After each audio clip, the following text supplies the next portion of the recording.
is the Igbos that wants to destroy. Especially, he was talking about Lagos, everything. Want to destroy Lagos with their protests and everything.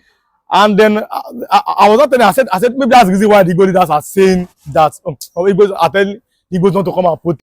Okay, Tinubu's President Tinubu's daughter, Fola Shade Tinubu, has come out to say that that the business owners, most especially in Lagos, Market leaders. yes, yes, they should advise their children not to come out and protest.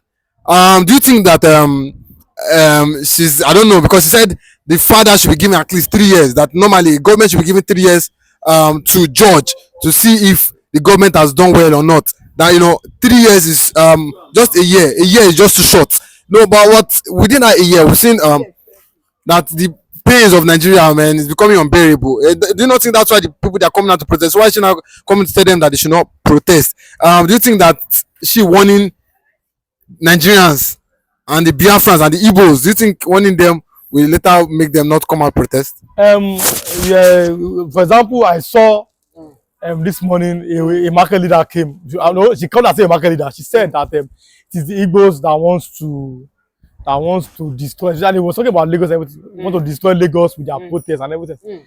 And then I was not telling. I said maybe that's the reason why the Igbo leaders are saying that Igbos are telling Igbos not to come and protest, because they're going to target their business and everything. You understand? But this protest is not about whether Igbo or Yoruba or a Fulani or Hausa. This protest is for the is Nigerian protest, because all Nigerians are buying the same thing at the same price. But when that man was talking about just Igbo, he was, how can you be calling an Igbo? The president is not an Igbo person. The vice is not an Igbo person. The Senate president is not an Igbo person. The speaker is not an Igbo person. The head of the judiciary is not an Igbo person. Even the secretary to the state government, federal government, is not an Igbo person. So when you look at the top 6 people in power, there's no Igbos there. That's what I mean. So how can you now be putting all the power on the Igbo people that are selling their own markets in their own shop? He was telling them, if anything happened, that we will tell you, the Igbo people should not. No, leave those ones alone. Let them use that energy on the president. Like the president daughter should tell his father that Nigerians are suffering. You understand? She's a lady, she's a woman. You understand? You look like a mother. Baba, tell the father the truth and let us know what the father will do. Understand? Not trying to tell market leaders. Market leaders, they have children. They are buying and selling. Now I know that there will be very, very, very low patronage in the market due to this inflation and the unstable currency, the naira to dollar. You know what I'm saying? So it's as simple as that. So you call your father, Baba, what can you do to make Nigerians happy? Like you promised them before you became president. Am I not? Somewhere, not I don't put it 30 market leaders, and some market leaders are now coming to threaten somebody from a, so you tell the people that it is them that always try to cause problems, they always cause wahala. No, they are not causing any wahala. They are meant to sell their business, to sell their market. They just do go and they go their home. Everybody is doing. So you cannot target one tribe and say they are the problem. Especially when they are not the president, when they are not the senate president or the vice president or anything. They are not anywhere. They are not even closer to power. If you look at the top people in Nigeria now that are in powerful positions, there is no Igbo man there. So how can I be saying it is the Igbo people that are trying to instigate crisis in Lagos? They are not instigating anything. Many Yoruba people are saying they want to protest. Many outside people are saying they want to protest. Even it is even the Igbo people that are saying that they don't want to protest. That they must come to be attacking their shops. You see many people that come and say they don't want to protest because it is them that always blame. You imagine that kind of something, which is very bad. So the type of president should find a way to talk to his father and tell us what is the plan of his father again. Maybe if she had a meeting with him, my father has said so and so. My father has sent so and so. At least not this trying to put a blackmail the market leaders or trying to blackmail the citizens of Nigeria not to come out. Especially I'm talking about peaceful protest here. To come out and protest peacefully. Protest is showing your grievances to the government policies and activities. So the president daughter should not see, like I said, presidency should not be seen like a royal throne. like a king or a queen or emperor. No, this is democracy. You are voted for, and if they vote for you, that means you are equal like their servants. That's what I mean. You're not a lord. You're not a military dictator. So they have a right to protest. They have a right to show their grievances in a peaceful manner, peaceful and orderly manner. That's a, and like I'm saying, this tagging the Igbos people should stop. If we want to go forward as a nation, we should see ourselves as one. As well, we are still in one Nigeria. So one Nigeria, we cannot, if we can't start blaming them for everything. That's my problem. That's very, very wrong. And God in heaven cannot be happy when something is happening in the nation. I have to blame one particular set of people, and which they are not even the president or the vice. So it's time for the Nigerian leaders who that are close to power, like the daughter of the president, to tell themselves that are governing over us the truth, that you have not done enough, but we can do enough, so that Nigerians can enjoy the dividends of democracy. But just recently, she was in Edo trying to impose, that is Folashade Tinubu, trying to impose a new Yaloja, in Edo State. But, trust people of Edo State, they came out and fought back and said, Edo no be Lagos, that it will not work. They said, they resisted imposing a new Yaloja of Edo State. What can you make of that? Is that a good thing? No, it's good. You can't. I don't know the law about the marketing something. Like, this is women something. But there's a law. As far as the law does not give anybody power to impose, then that means the law should be sustained. The law should be maintained, and make sure that people follow the law to the letter. So I am in support of. I don't know the law for now, but if the law states that you cannot go to the other states to impose a market leader, I'm in support of the people from that side. Well, it is they that knows their state. It's them that know who is the best among them, who should be their market leader. Not you coming from another place to impose. That's not supposed to be so. You can't tell me what is best for me in my state. So the market leaders, if they are comfortable with their leader there, that's their own market. It's not our market. That's what I'm so it is good and I don't know be Lagos. I always say I don't know be Lagos because we've seen those ones that they have their own mind and they say they like to choose their own path, and you cannot force them. So that's their own mind. Everybody is different. When they say that I don't know be Lagos, maybe it's a political slogan, or it's something that they are resisting what they think is not good for them and their interest in their state. So what Edo people have done is to serve as an eye opener for other Nigerians. You understand? That especially if the condition of their leadership in that market structure, say that you cannot come here to impose. Nobody should go to another place, anywhere, to impose any market leader, and the people are not comfortable with. It's the people of the market that will choose this is who we want. Yeah. This is our leader, and it's from our state. We are comfortable with it. You cannot come from outside and impose. Since you don't know the terrain, you don't know what people want. But I'm waiting for their market constitution. Then I'll be able to speak more on this. I don't know what is their constitution. Maybe the president daughter, maybe she has a right or not. We cannot say for now. Okay. Thank you very much. Thank you. But see, let me tell you something. I keep warning you, and take this my warning. You are saying the fine Yoruba is dead. He's not dead. He's alive. It's just a prank. That is the truth. A prank remains a prank. This is what I call Nigerian prank.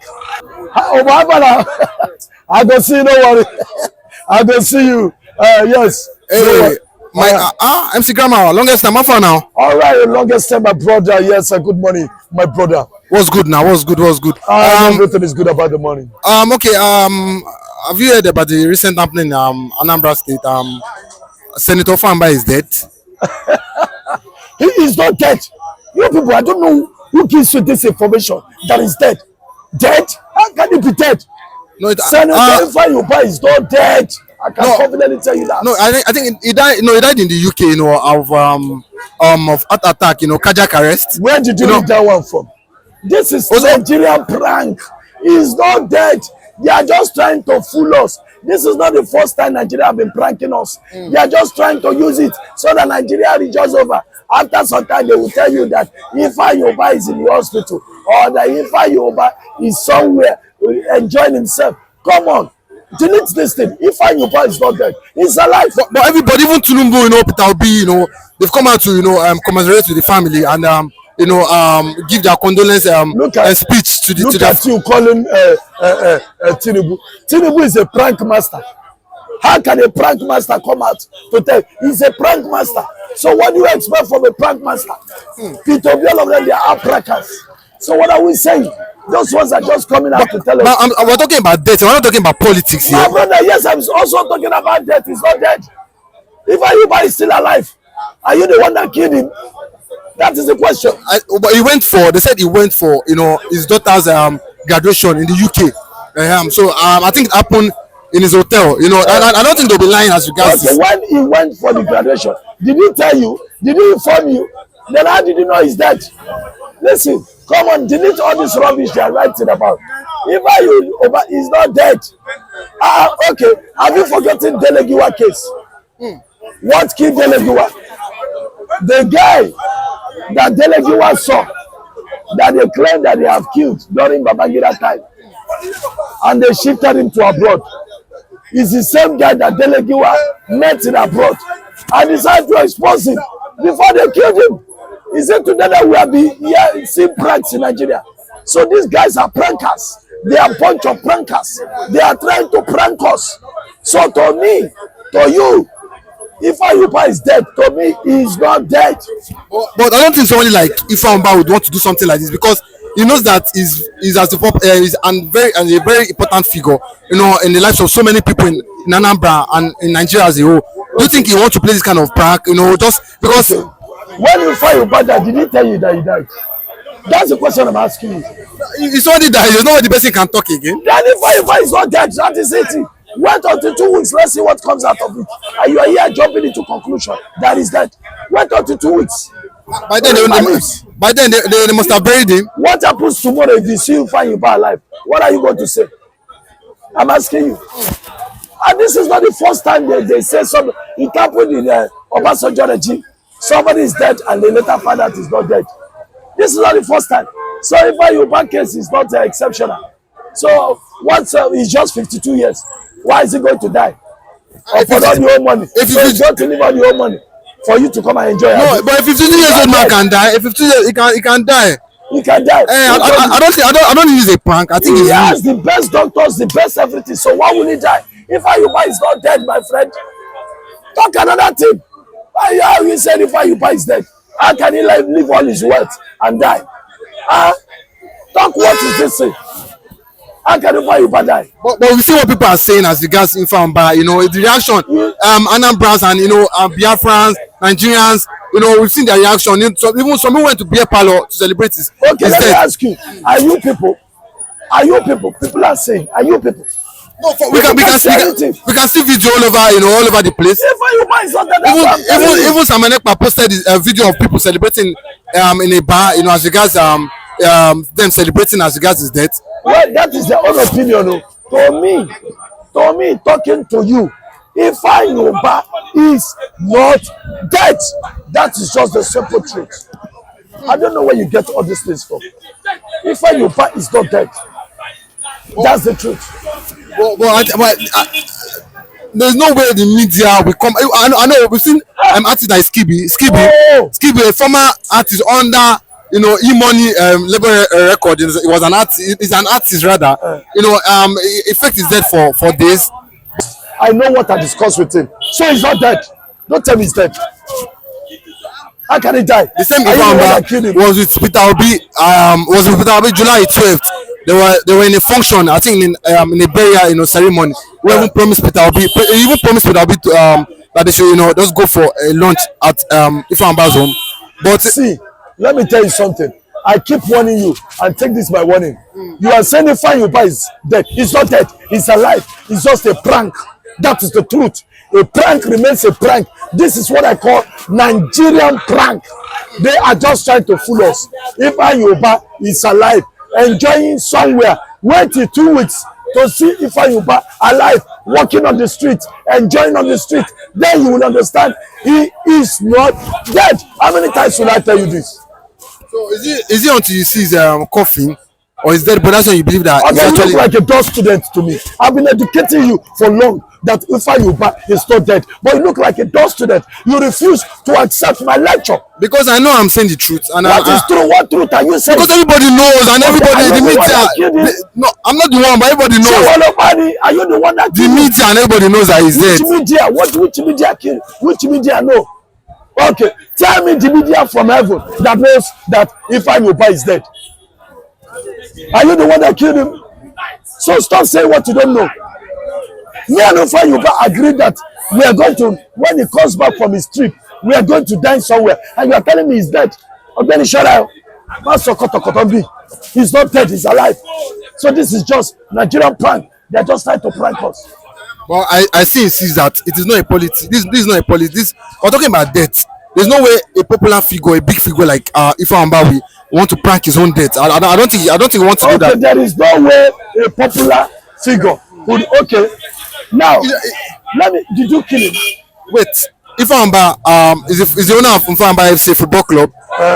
He's also a oil magnate. Are you the owner before? Or no, he's the owner. Are you the owner before? No, I be the owner. Then why are you reminding me? Yeah, no, I'm trying to tell you that he's someone that is popular. So there's no way he wants to fake his own death to gain cheap popularity. That's what I'm trying to tell you. There's no way he's faking his own death to get that cheap popularity as regard. Okay, and again, it's coming. I'm coming out as governor of Anambra. So do you think that he just wants to just do this just to gain that sympathy and popularity for the upcoming election? Do I want to what? Do you think he wants to fake his own death? He would just want to get that cheap popularity or sympathy for. What I said is this: why don't you cool down and wait for 2 weeks and let's see if Ifa Yoruba is dead or not. All right, Nigerians, I want to talk to you. I'm sorry, Nigeria, this is just a prank. I know that Ifa Yoruba is dead and may his soul rest in peace. That is just it. It's a prank. We all know. We are not rejoicing. Someone like me, I'm not rejoicing. We just lost a great man, and I'm sorry to the cold hands of death. 52 years, the man is gone. He did not even accomplish anything in this life. So, Nigerians, I'm just catching fun. Well, anyway, Ifa Yoruba, this is an example. What does this teach you, everybody? It teaches you that if you're in a better position, help people. Ifa is in a better position to help so many people. He never helped anybody. If he had helped people, people would have been crying today. But what happened? People are celebrating, rejoicing. Look at Iwanyamu. What happened? People are rejoicing. They never helped people. You millionaires that are hearing me, this is an example for you to learn from others. Because when you help people, when you die, people will cry. People will cry out their eyes. But if Yoruba is dead, everybody is celebrating. Come and see jubilation in my street. Everybody is celebrating. Come and see jubilation everywhere. Everybody is celebrating. Just because of we are supposed to be crying. We are supposed to be mourning, but we are not mourning. We are rather jubilating and celebrating. You know what it means? It means when you are wicked, you are wicked. If Yoruba upon all his worth is a wicked man. Then Iwanyamu upon all his worth is a wicked man. Now, Nigerians, let me tell you something. How sweet would it have been? Look at when Abiola died. What happened to Nigeria? We were crying. People felt it. People felt it. 80% of Nigeria felt it. Why? They know Abiola is a good man. That's what I'm trying to preach this morning. Please, you millionaires, you watching me, please, when you have wealth, help people so that tomorrow, when you go, people will remember you for good. Not people celebrate about you. I don't pray that when I die, people celebrate me. I pray that when I go, people should cry over me and mourn me. Look at Ifa Yoruba, we're celebrating. It doesn't give me happiness. It doesn't give me joy. Look at me, I'm playing prank here on Ifa Yoruba. Why am I doing it? Because he's not a good man.